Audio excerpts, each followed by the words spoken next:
Jenderal Hu Geng adalah satu teladan dan tokoh yang terkenal jujur dan anti korupsi. Beliau merupakan salah satu tokoh kepolisian Republik Indonesia yang pernah menjabat sebagai Kepala Kepolisian Negara Republik Indonesia kelima yang bertugas dari tahun 1968 sampai tahun 1971. Berbeda dengan polisi lainnya di masa itu, Hu Geng tidak mempan disuap. Baginya, lebih baik hidup melarat daripada menerima suap atau korupsi. Inilah beberapa kisah dan kiprah Jenderal Hu Geng sejak merintis karir sebagai polisi hingga berpuncak pada karir sebagai Kapolri. 1. Larang istri buka toko bunga. Saat dilantik sebagai Kepala Jawatan Imigrasi, Hu Geng meminta istrinya yang saat itu membuka usaha toko bunga untuk menutup usahanya. Hal ini dilakukannya untuk mengurangi benturan kepentingan antara pihak yang berurusan dengan imigrasi dengan memesan kembang pada toko bunga istrinya. 2. Tolak rayuan pengusaha. Kapolri Hu Geng pun pernah merasakan godaan suap. Dia pernah dirayu seorang pengusaha yang terlibat kasus penyelundupan. Pengusaha itu meminta Hu Geng agar kasus yang dihadapinya tak dilanjutkan ke pengadilan. Jenderal Hu Geng sangat gencar memerangi penyelundupan.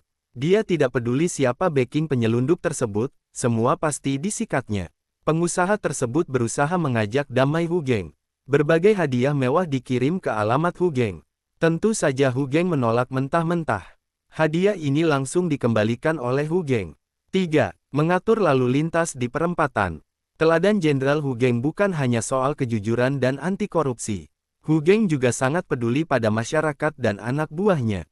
Saat sudah menjadi Kapolri dengan pangkat Jenderal berbintang 4, Hu Geng masih turun tangan mengatur lalu lintas di perempatan.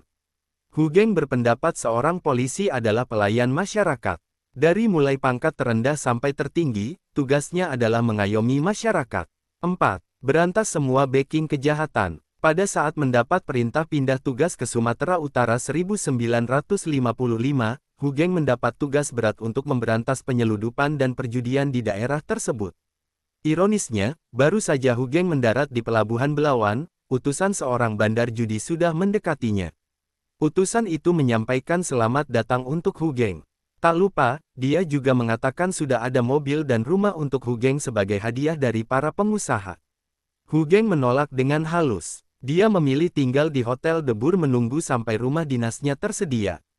Bahkan saat rumah dinasnya sudah tersedia, rumah dinasnya sudah penuh barang-barang mewah.